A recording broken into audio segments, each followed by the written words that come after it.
জাআত মালাইকাতুন ইলা নবী সাল্লাল্লাহু আলাইহি ওয়াসাল্লাম। একদল ফেরেশতা আল্লাহর নবীর কাছে আগমন করলেন। আল্লাহর নবী তখন ঘুমায়। নবীজি ঘরের মধ্যে ঘুমাইতেছে, একদল ফেরেশতা নবীর সামনে আসছে। এখন আপনাদের প্রশ্ন, হুজুর নবীজি ঘুমাইলে আমরা এই হাদিস জানলাম কেমনে? নবী তো ঘুমাই রয়েছে, তো ফেরেশতা যে আসছে নবী এই কথা আম করে কেমনে জানাইলেন? পুরো হাদিস শুনলে বুঝতে পারবেন। নবী তো ঘুমাই রয়েছে, তাও আবার যেন কিতাব না, বুখারী শরীফের বর্ণনা। রাসূল সাল্লাল্লাহু আলাইহি সাল্লাম ঘুমিয়ে আছে, ফেরেশতারা আসছে। এক ফেরেশতা বলতেছে ইন্নাহু নাঈম, উনি তো ঘুমায়। আরেক ফেরেশতা কয় ইন্নাল আইনা নাঈমা ওয়াল কলবা ইয়াকযান, ওনার চোখ ঘুমায়, অন্তর ঘুমায় না। ওনার চোখ ঘুমায়, তাহলে বুঝাইছে হাদিস কিভাবে জানছি আমরা? ওনার তো অন্তর ঘুমায় না, চোখ ঘুমায়। এই জন্য যদি কেউ আজকে সকালে কোন একটা কিতাবের মধ্যে পড়েন নবীজি সাল্লাল্লাহু আলাইহি সাল্লাম ঘুম থেকে উঠাই ওযু ছাড়া নামাজ পড়ছে, আমিও পড়বো, এটা পাবেন হাদিসে, সহিহ হাদিসের মধ্যে পাবেন যে নবী সাল্লাল্লাহু আলাইহি সাল্লাম ঘুম থেকে উঠছে, উঠা ওযু ছাড়া নামাজ পড়ছে, এটা সহিহ হাদিসে পাবেন। এখন কেউ এই সহিহ হাদিসটা পাওয়ার পরে চিন্তা করলেন আজ কি ইমাম সাহেবের ধর্ম দ্বারা, তো শীতকাল, প্রচন্ড শীতকাল, মসজিদে আসছে। আসার পর ইমাম সাহেব আয়েশা বলতেছে হুজুর শীতকালে ওযু তো না করলেও চলে। তো হুজুর কে কেন? আজকে হাদিসে পাইলাম নবীজি সাল্লাল্লাহু আলাইহি সাল্লাম ঘুম থেকে উঠা, লাগবে না, কিচ্ছু লাগবে না, চুপচাপ থাকেন, নবীজি সাল্লাল্লাহু আলাইহি সাল্লাম ঘুম থেকে উঠা ওযু ছাড়া নামাজ পড়ছে, তাই শীতকালে একটু ওযু না করলে কি হয়? হুজুর কয় এটা আপনি কি বললেন? আমি তো বুখারী শরীফ পড়াই 20 বছর, আপনি আমারে হঠাৎ এই হাদিস বলে পড়ান, কিন্তু বুঝেন নাই হাদিস, হাদিস বুঝেন নাই। পরে হুজুর বলল বাবা আমি তো হাদিস বুঝছি। কয় কি? তো আমার ঘুম আর নবীজির ঘুম, আপনার ঘুম আর নবীজির ঘুম এক না। আমি আপনি যখন ঘুমাই আমাদের চোখ ঘুমায়, অন্তর ঘুমায়। নবী যখন ঘুমায় শুধু চোখ ঘুমায়, অন্তর ঘুমায় না। এই জন্য নবীর ওযু আছে না নাই ঘুম থেকে উঠলে নবী বুঝতে পারে, কিন্তু আমি আর আপনি যেহেতু ঘুমাইলে আমাদের চোখও ঘুমায়, অন্তরও ঘুমায়, তাই আমরা উঠার পর জানি না ওযু আছে না নাই, তাই আমাদের ওযু করতেই হবে। আর নবী ঘুম থেকে উঠার পর বুঝতে পারে ওনার ওযু আছে না নাই, ওযু না থাকলে ওনার ওযুর প্রয়োজন হয়, আর ওযু থাকলে ওনার ওযুর প্রয়োজন হয় না। ওই মাসালা আমার আপনার জীবনে ফিট করলে হবে না। চিন্তা করছেন নি হুজুরের গিয়ে ভুল ধরতে চাইছিল? রাসূল আকরাম সাল্লাল্লাহু আলাইহি সাল্লাম ঘুমিয়ে আসেন। এক ফেরেশতা কয় উনি ঘুমায়, আরেক ফেরেশতা কয় না ওনার চোখ ঘুমায়, অন্তর ঘুমায় না। ফেরেশতারা বললেন ইদরিবু লাহু মাসালা ইন্না লিসাহিবিকুম হাযা মাসালান ফাদরিবু লাহু মাসালা। যেই নবী ঘুমায় তার একটা দৃষ্টান্ত আছে, তার দৃষ্টান্ত তোমরা বর্ণনা দাও। ফেরেশতাদের মধ্যে একজন বললেন তিনি তো ঘুমায়, আরেক ফেরেশতা কয় তিনি ঘুমায় না, তার চোখ ঘুমায়, তার অন্তর ঘুমায় না। এবার তারা দৃষ্টান্তটা বর্ণনা দিয়েছেন, এই দৃষ্টান্তটা সবার মুখস্থ করা লাগবে, আপনারা মুখস্থ করবেন। আগামীকাল চা স্টলে বৈশা গীবত শেখায়ত না কইরা এই দৃষ্টান্ত একজন আরেকজনের বলবেন। পারবেন তো ইনশাআল্লাহ? দাওয়াত ও তাবলীগে যারা গাছতের আদব বলেন, এই আপনি গাছতের আদব এটা বলবেন। দেখেন নবী সাল্লাল্লাহু আলাইহি ওয়াসাল্লাম কি বলেন, মাসালুহু কামাসালি রাজুল, আল্লাহ নবীর দৃষ্টান্ত হলো এমন এক ব্যক্তির মতো, বানাদারা, যে ব্যক্তি একটা ঘর বানিয়েছেন, ওয়াজালা ফিহা মাদুবা, ঘরের মধ্যে একটা দস্তরখান বিছিয়েছেন, দস্তরখানের মধ্যে সুস্বাদু রং বেরঙের খাবার। ওয়া বা'সা দাইয়ান, একজন আহ্বানকারীকে বাহিরে পাঠাইছে, যাও রাস্তাঘাটে যাদেরকে পাইবা তাদেরকে দাওয়াত দেওয়ার বলবা এই ঘরের মধ্যে যারা আসবে তারা সুস্বাদু খাবার খেতে পারবে।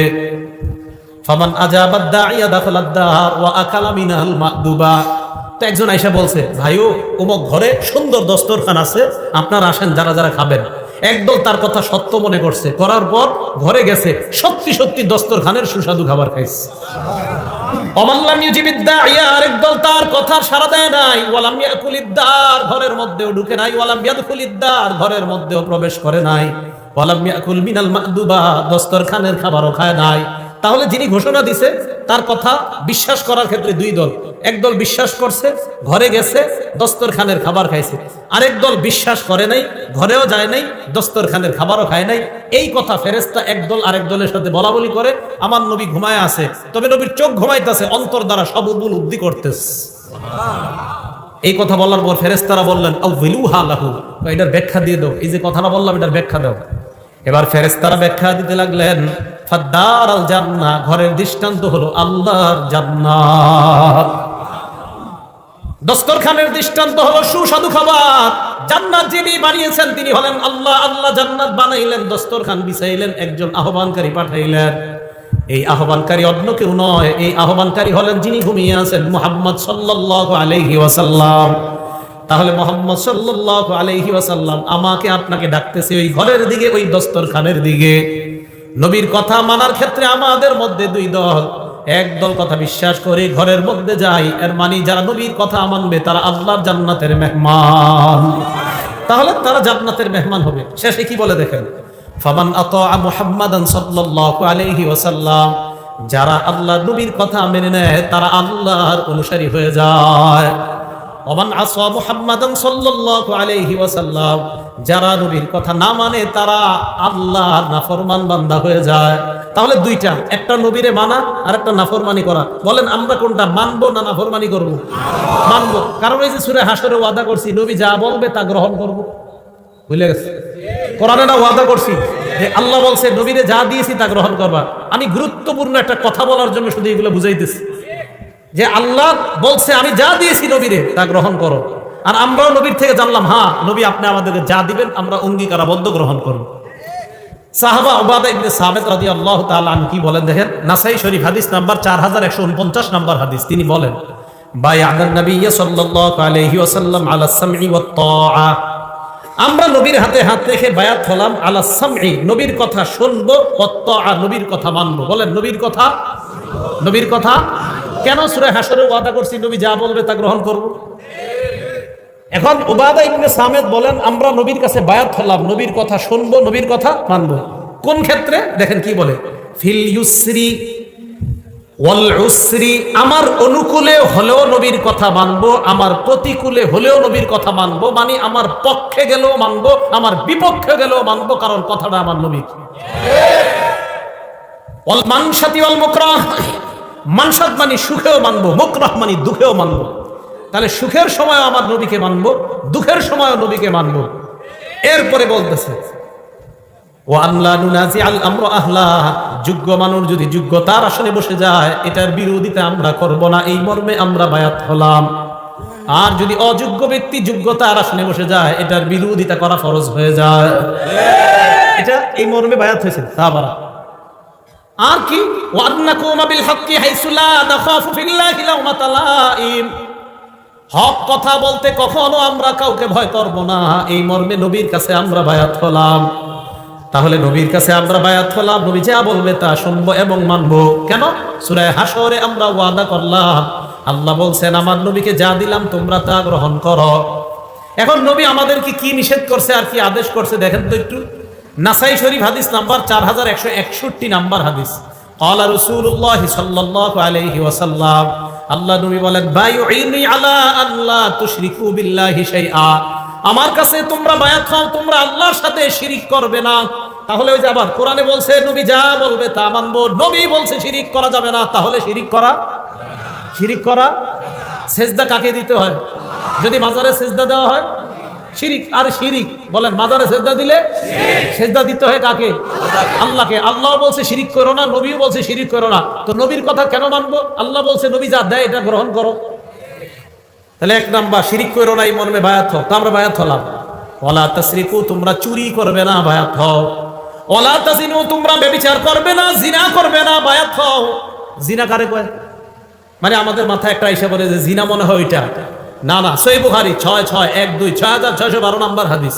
ক্বালা রাসূলুল্লাহ সাল্লাল্লাহু আলাইহি ওয়াসাল্লাম ইন্নাল্লাহা কাতাবা আলা ইবনি আদম হাজ্জাহু মিনাজ জিনা আদরাকা যালিকা লা মাহালা, সমস্ত আদম সন্তান আমি আপনি আলেম জাহেল সবাইকে আল্লাহ জিনা নামক পরীক্ষা দ্বারা পরীক্ষা করবেন। এই পরীক্ষায় সময় পড়তে হবে ফাজিনাল লিসান আল মান্তিক, জবানের জিনা হলো কথা বলা। যেই নারীর সাথে দেখা দেওয়া হারাম, এই নারীর সাথে সরাসরি কথা বলাও হারাম। সরাসরি কথা বলা মোবাইলে, এটা আসতে হইলে বলো। যেই নারীর সাথে সরাসরি দেখা দেওয়া হারাম, এই নারীর সাথে সরাসরি কথা বলা মোবাইলে, হ্যাঁ জোরে বলেন, মোবাইলে হারাম। তাহলে জিনাল লিসান আল মান্তিক, মুখের জিনা হলো কথা বলা। ওয়া জিনাল আইনি আন নাজরু, চোখের জিনা হলো দেখা, চোখের জিনা দেখা। ওয়ান নাফসু তামান্না ওয়া তাশতাহি, রং নাম্বারে একটা মেয়ের সাথে কথা বললেন, বলার পর বালিশে মাথা লাগিয়ে চিন্তা করতেছেন না জানি মেয়েটা দেখতে কেমন। আল্লাহ নবী কয় অন্তরের জিনা করলা, এটা অন্তরের জিনা। এটা কিসের জিনা? অন্তরের জিনা। তো এই জাতীয় জিনা মনে হয় পুরো এলাকায়, স্মার্টফোন তো চালানি না, এটা হওয়ারও সম্ভাবনা নাই। তাহলে রাসূল সাল্লাল্লাহু আলাইহি সাল্লাম বললেন এক নাম্বার শিরিক করবে না, দুই নাম্বার চুরি করবে না, তিন নাম্বার জিনা করবে না। তাহলে জিনা, এগুলাও জিনা। হেঁটে হেঁটে কোনো নারীর দিকে যাওয়া পায়ের জিনা, কোন নারীর শরীর স্পর্শ করতে যাওয়া হাতের জিনা, চ্যাটিং করা কোন নারীর সাথে মোবাইলে, এটাও হাতের জিনা, অবৈধভাবে কোন নারীর সাথে চ্যাটিং করা অপ্রয়োজনীয়, এটা হাতের জিনা। কিসের জিনা? হাতের জিনা। হ্যাঁ, হাতের জিনা। এই জিনার মধ্যে লিপ্ত হওয়া যাবে না, এটা রাসূল সাল্লাল্লাহু আলাইহি ওয়াসাল্লাম ওয়াদাবদ্ধ। ওয়ালা তাকতুলু আওলাদাকুম, তোমরা তোমাদের সন্তান হত্যা করবে না। ওয়ালা তাতুনা বিবুহতান তাফতারুনাহু বাইনা আইদিকুম, নিজেরা বানিয়ে মিথ্যা কথা বলবে না। আপনারা অনেক কিছু বানিয়ে বলে ফেলেন, ইমাম সাহেবের নামে বলে ফেলেন, মুয়াজ্জিনের নামে বলে ফেলেন, এলাকার একটা ভালো মানুষের নামে একটা খারাপ কথা রটায়া দিলেন, এটা করা যাবে না। নবীজি বলছেন ওয়ালা তাসুনি ফি মারুফ, নেক কাজে তোমরা আমার নাফরমানি করবা না। তাহলে রাসূল সাল্লাল্লাহু আলাইহি সাল্লামকে আল্লাহ যা দিয়েছেন এটা গ্রহণ করা, যা থেকে নিষেধ করেছেন এটা থেকে বিরত থাকা। এখন বলেন তো, রাসূল সাল্লাল্লাহু আলাইহি সাল্লাম আমাদেরকে কয়টা জিনিস দিয়ে গেছে? দুইটা। প্রথমে বলছে সব নবীরা তার উম্মতকে দুইটা বিষয় বলে, ভালো গুণগুলা জানায় দেয়, খারাপ জিনিসগুলা থেকে সতর্ক করে। এখন এই ভালো আর খারাপগুলো আমরা পামু কই? বলেন, যেই জিনিসের মধ্যে পামু এই জিনিসের নাম বলেন কোরআন সুন্নাহ। বলেন কোরআন সুন্নাহ। এখন বলেন তো, নবীর যা কথা মানবো আমরা আর যা থেকে বিরত থাকবো, এটা কয় জায়গায় পাবো? এক নাম্বার, দুই নাম্বার সুন্নাহ। মনে থাকবে তো? হ্যাঁ। ক্বালা রাসূলুল্লাহ সাল্লাল্লাহু আলাইহি ওয়াসাল্লাম, সহিহুত তারগিব একটা কিতাবের নাম, হাদিস নাম্বার 40। নবীজি বলেন তারাকতু ফীকুম মা ইন ইতাসামতুম বিহি ফালান তাদিল্লু আবাদা, আমি তোমাদের কাছে দুটি জিনিস রেখে গেলাম, এই দুটি জিনিস যদি তোমরা আঁকড়ে ধরো কখনো তোমরা পথভ্রষ্ট হবে না। এক নাম্বার কিতাব আল্লাহ, আল্লাহর কোরআন। দুই নাম্বার সুন্নাত রাসূলি, রাসূল সাল্লাল্লাহু আলাইহি ওয়াসাল্লামের সুন্নাত। বলেন, এক নাম্বার আল্লাহ, দুই নাম্বার রাসূলের সুন্নাত। এখন এইগুলো আমি কেন বলতেছি? হ্যাঁ, বলার কারণ কি? বলার কারণটা হলো ইবনে মাজার 12 নাম্বার হাদিস। বলেন কিতাবটার নাম ইবনে মাজা। কোন কিতাব? হাদিস নাম্বার 12। নবীজি সাল্লাল্লাহু আলাইহি সাল্লাম বলেন ইউশিকুর রাজুলু মুত্তাকিয়ান আলা আরিকাতি, এমন একটা জামানা আসবে যে জামানায় মানুষ সিংহাসনের মধ্যে ভাব নিয়ে বসবে, সিংহাসনের ভাব নিয়ে বসা থাকবে। ইউহাদ্দাসু বিহাদিসিন মিন্নি, আমার হাদিস তার সামনে পেশ করা হবে। হাদিস পেশ করার পর ওই লোক বলবে বাইনানা ওয়া বাইনাকুম কিতাবুল্লাহ, আমাদের মাঝে আল্লাহর কোরআন থাকতে হাদিসের কি প্রয়োজন? কোরআন থাকতে হাদিসের, এইটা বলার জন্য আমি এতগুলা কথা বলছি। নবীজিকে যা, নবীজি আমাদেরকে যা দিবে আমরা গ্রহণ করবো, ওয়াদা করছি। এখন হাদিস কে দিছে? আরে হাদিস কে দিছে? নবীজি। আমাদেরকে হাদিসগুলো কে দিয়েছেন? নবীজি। তো ওই পণ্ডিতের সামনে হাদিস পেশ করলে বলে আমাদের মাঝে কোরআন আছে, কোরআন থাকতে হাদিসের কি প্রয়োজন? আর আমার নবী যখন নাকি বর্তমান জামানায় কেউ বলে কোরআন থাকতে হাদিসের কি প্রয়োজন, এই কথা বলার সাথে সাথে আমি আরিফ বিন হাবিবের ঈমান আরো বেড়ে যায় আমার নবীর কথার সত্যতার প্রতি। কারণ নবী 1500 বছর আগে বলছে তোমার মতো মূর্খের যে আরিফ আর করবে, তুমি বলবা কোরআন থাকতে হাদিসের কি প্রয়োজন, তুমি যে এরকম আসবা দুনিয়াতে, এটা নবী 1500 বছর আগে জানায় দিয়েছে। তাই নবীর কথার প্রতি ঈমান আরো বাইরে গেছে। তো নবীজি বলেন এমন একটা জামানা আসবে যেই জামানায় এইভাবে মানুষ বসা থাকবে, তার সামনে হাদিস পেশ করা হলে সে বলবে কোরআন থাকতে আবার হাদিসের কি প্রয়োজন, এই কথা বলবে। আর কি যুক্তি দিবে? ফামা ওয়াজাদনা ফীহি মিন হারামিন হারামনা, কোরআনে যেটা হারাম এটাই তো হারাম। ওয়ামা ওয়াজাদনা ফীহি মিন হালালিন ইস্তাহলালনা, কোরআনের হালালকে হারাম হালাল মানলাম। আচ্ছা বলেন তো, আমরা মুসলমানরা কোরআনের হারামকে হারাম মানি কিনা? কোরআনের হালালকে হালাল মানি কিনা? তো ওই লোক যুক্তি দিয়ে আপনারে বুঝাবে কোরআনের হারামকে হারাম মানি, কোরআনের হালালকে হালাল মানি, হাদিসের কি প্রয়োজন, এই যুক্তি আপনাকে দিবে। তখন আপনি পাল্টা প্রশ্ন করবেন, ভাই কোরআনের মধ্যে আছে রুকু করো, কোরআনের মধ্যে আছে সিজদা করো, ইয়া আইয়ুহাল্লাযীনা আমানুর কাউ, হে ঈমানদারগণ তোমরা রুকু করো, ওয়াসজুদু সিজদা করো। কোরআনের মধ্যে নাই 4 রাকাত যোহর করো, এটা কোরআনে। ফজর 2 রাকাত ফরজ, এটা কোরআনে নাই। আসর 4 রাকাত ফরজ, এটা কোরআনে নাই। মাগরিব 3 রাকাত ফরজ, এটা কোরআনে নাই। এশা 4 রাকাত ফরজ, এটা কোরআনে নাই। কোরআনে আছে নামাজ পড়ো, কোরআনে আছে রুকু করো, কোরআনে আছে সিজদা করো, হাদিসের মধ্যে আছে নামাজ এইভাবে পড়ো, হাদিসের মধ্যে আছে ফজর এইভাবে পড়ো। অতএব শুধু কোরআন আর শুধু হাদিস, একটা বাদ দিয়ে আরেকটা মানার নাম মুনাফিক মার্কা ইমানদার। তাহলে কোরআন হাদিস একটা বাদ দিয়ে আরেকটা না, উভয়টা। মাশাআল্লাহ, তো বুঝে আসছে। কোরআনে আছে রুকু করো, কিন্তু কিভাবে করবেন এটা কোরআনে নাই। কোরআনে আছে সিজদা করো, কিভাবে সিজদা করবেন এটা কোরআনে নাই, এটা হাদিসে আছে। তাহলে কোরআন হাদিস উভয়টা মানতে হবে। সূরা নিসা আছে ফানকিহু মা তাবা লাকুম মিনান নিসা, নারীদের মধ্য থেকে যাদেরকে পছন্দ হয় তাদেরকে বিয়ে করো, এটা কোরআনে আছে। সূরা নূরের মধ্যে আছে ওয়ানকিহুল আয়ামা, তোমাদের মধ্যে যারা বিবাহ করতে পারে না, যারা এখনো বিবাহ করে নাই, যাদের বিয়ে হয় নাই, নারী পুরুষ, তাদের বিয়ে করায় দাও। সূরা নিসায় আছে বিয়ে করো, সূরা নূরে আছে বিয়ে করাও। কিভাবে বিয়ে করাইবা এটা কোরআনে কোথাও লেখা নেই। এই যে দুইজন বসবে, বসার পরে একজনে ইজাব বলবে, আরেকজন কবুল বলবে, এত টাকা দেন মোহরের বাবদ তোমাকে প্রস্তাব করলাম, তুমি রাজি থাকলে কবুল বলো, এটা কোরআনে কোথাও লেখা নাই। কোরআনে আছে বিয়ে করো, কোরআন আছে বিয়ে করাও, হাদিসে আছে কিভাবে বিয়ে করাও। তাহলে কোরআন হাদিস না কোরআন হাদিস দুইটা, এই তো বুঝে আসছে আপনাদের। তাহলে একটা বাদ দিয়ে আরেকটা, তো নবীজি 1500 বছর আগে বলছে একটা দলের আবির্ভাব ঘটবে, তারা বলবে শুধু কোরআন মানলেই চলবে, হাদিস মানার কোনো দরকার নাই। তো রাসূল আকরাম সাল্লাল্লাহু আলাইহি সাল্লামের এই ব্যাপারে আল্লাহ কোরআনে বলছে, নবী যা দিয়েছে এটা গ্রহণ করো। বলেন আমাদের নবী আমাদেরকে শুধু কোরআন দিছে না কোরআন সুন্নাহ দুইটা দিছে? মাশাআল্লাহ, তুই বুঝে আসছে সবার। এই জিনিস দুইটাই আমরা গ্রহণ করব, এটা রাসূল সাল্লাল্লাহু আলাইহি সাল্লাম আমাদেরকে দিয়েছেন, আর আমরা কোরআনে ওয়াদা করছি। আল্লাহ এটাই বলতেছে, আল্লাযীনা ইয়ানকুদুনা আহদাল্লাহি মিন বাদি মিসাকি, যারা আল্লাহর সাথে কৃত ওয়াদা ভঙ্গ করে। আল্লাহ আমরা ওয়াদা করছি আপনার নবী যা দিবে তা গ্রহণ করব, এই ওয়াদা আমরা ভঙ্গকারী হব না, আর ওয়াদা ভঙ্গকারী হলে আমরা ফাসিক হয়ে যাব। নাউজুবিল্লাহ। কি কথা মনে থাকবে? এবার পরের অংশে যাই। আল্লাযীনা ইয়ানকুদুনা আহদাল্লাহি মিন বাদি মিসাকি, পরের অংশটা শুরু করলে কেউ উঠেন না, আল্লাহর রাস্তায় উঠবেন না, কারণ পরের অংশটা এমন একটা বিষয়, এটা শুনলে অনেক উঠা যায়। উঠেন না কিন্তু, হ্যাঁ। ওয়া ইয়াকতাউনা মা আমারাল্লাহু বিহি আন ইউসালা, আল্লাহ যা জোড়া লাগাইতে আদেশ করে তারা তা ছিন্ন করে। ফাসিকদের দ্বিতীয় পরিচয় দিচ্ছে আল্লাহ, আল্লাহ যা জোড়া লাগাইতে বলে তারা সেটা ছিন্ন করে। আল্লাহ জোড়া লাগাইতে বলে আত্মীয়তার সম্পর্ক, এটা তারা ছিন্ন করে। কিসের সম্পর্ক? কিসের? রক্তের সম্পর্ক, আত্মীয়তার সম্পর্ক। বলেন রক্তের সম্পর্ক, আত্মীয়তার সম্পর্ক। সহিহ বুখারী হাদিস নাম্বার 5983 নাম্বার হাদিস। এক ব্যক্তি রাসূল আকরাম সাল্লাল্লাহু আলাইহি সাল্লামের কাছে আসছে, আসে বলে আখবিরনি বিআমালিন ইউদখিলুনিল জান্নাহ, ইয়া রাসূলুল্লাহ এমন কিছু আমল আমাকে বলেন যে আমলটা করলে আমি আল্লাহর জান্নাতের মেহমান হয়ে যাব। এই প্রশ্ন করার পর সাহাবারা বললেন, ফাকালাল কওম মালাহ, সাহাবারা বললেন এই লোকটার কি হইলো, এই লোকটার কি হইলো, কি প্রশ্ন করে, এমন আমল বলেন যে আমল করলেই জান্নাতে যাব, লোকটার কি হলো? নবীজি বলে, আরে থামো, অরবুল মালা, লোকটার প্রয়োজনীয়তা আছে তাই জিজ্ঞাসা করছে। নবী বললেন 4 আমল করবা, মরলেই জান্নাতি হবা। কয় আমল? 1, তা'বুদুল্লাহ লা তুশরিকু বিহি শাইআ, শিরিক মুক্ত ইবাদত করবা। কি মুক্ত ইবাদত? শিরিক। উলামায়ে হযরতদের কাছে আবদার করব, মানুষের পায়ে ধরে ধরে বুঝান, ভাই শিরিক করেন না। আমাদের হাজারো মুসলমানরা নামাজ পড়ে 5 ওয়াক্ত, কিন্তু সে যে শিরিক করে সে জানেও না। বিভিন্ন দিন আসলে, বিভিন্ন মাস আসলে, বিশেষ করে রজব মাস আসলে, কোন মাস? আরে কোন মাস? সামনে তো পদ্মা ব্রিজ না, তো পদ্মার এই পাশে কিছুটা গ্রান আছে, আর ওই পাশে তো মাশাআল্লাহ কঠিন গ্রান।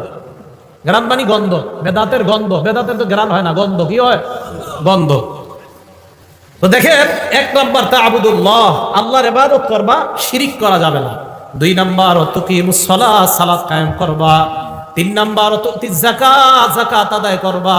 4 নাম্বার তাসিলুর রহিম, আত্মীয়তার সম্পর্ক জোড়া লাগাইবা। রক্তের সম্পর্ক জোড়া লাগাইবা, মারা যাইবা, আল্লাহ পাক তোমাকে জান্নাতের মেহমান বানায়া দিবেন। তাহলে 4 নাম্বার রক্তের সম্পর্ক, 4 নাম্বার আত্মীয়তার সম্পর্ক, এটা আল্লাহ আদেশ করছে জোড়া লাগাইতে, এটা ছিন্ন করার আদেশ করে নাই। সহিহ বুখারী হাদিস নাম্বার 5984 নাম্বার হাদিস।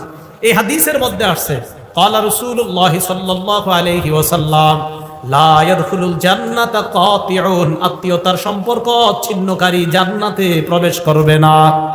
রক্তের সম্পর্ক ছিন্নকারী জান্নাতে প্রবেশ করবে না। ঢাকা 10 তলা বাড়ি করছে, তার বোন ঈদের দিন মানুষের কাছে গোশতের জন্য বসে থাকতে হয়, তার আপন বোন অন্যের কাছে খাদ্যের জন্য বসে থাকতে হয়। ঢাকা বাড়ি আছে 5 তলা 6 তলা, ভাইয়ের বোন অন্যের দাঁড়ে দাঁড়ে গিয়ে হাত পাততে হয়। আল্লাহ পাক রব্বুল আলামিন বলছে সম্পর্ক জোড়া লাগাও, রক্তের সম্পর্ক জোড়া লাগাও, এটা ছিন্ন করে যারা, তারা ফাসিক। সহিহ বুখারী হাদিস নাম্বার 5985 নাম্বার হাদিস। ক্বালা রাসূলুল্লাহ সাল্লাল্লাহু আলাইহি ওয়াসাল্লাম, আল্লাহ নবী বলেন, মান সাররাহু, যেই ব্যক্তি এটা পছন্দ করে, আইয়ুব সাতালাহু ফি রিজকিহি, কেউ ব্যক্তি যদি চায় তার রিজিকের মধ্যে বরকত হোক। রিজিকে বরকত সবাই চান।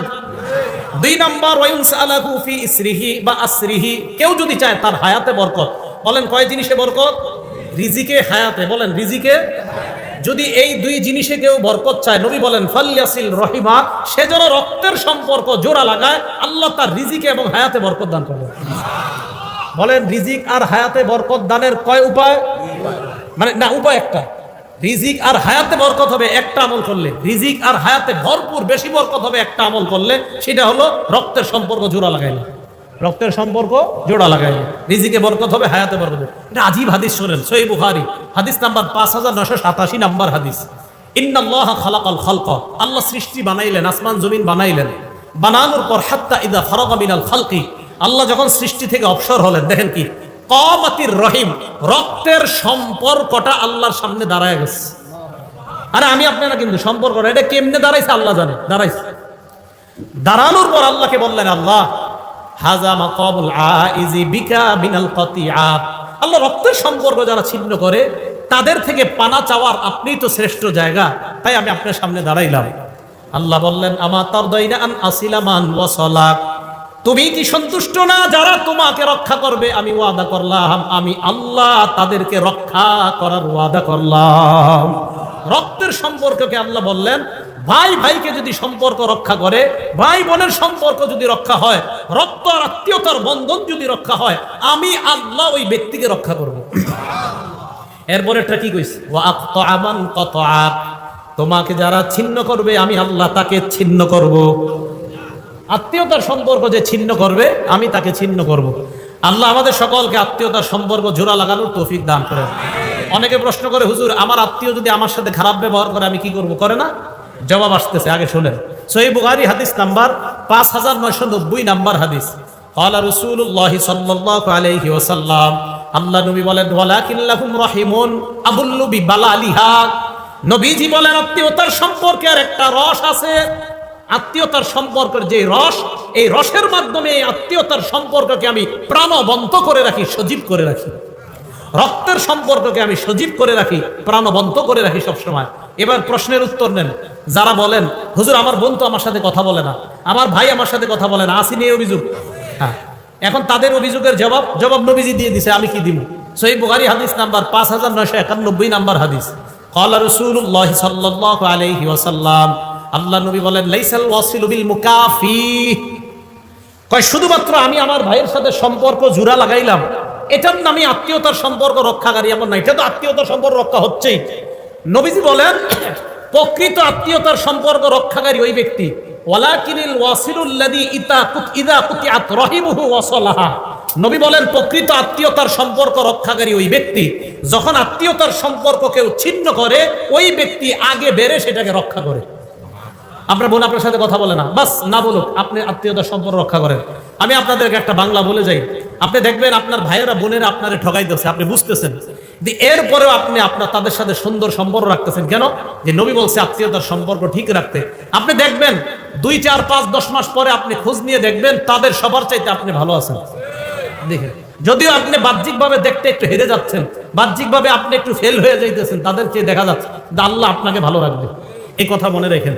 তাহলে আত্মীয়তার সম্পর্ক এটাকে বলা হয় প্রকৃত, যে কেউ যদি ছিন্ন করে তার সাথে সম্পর্ক রক্ষা করা।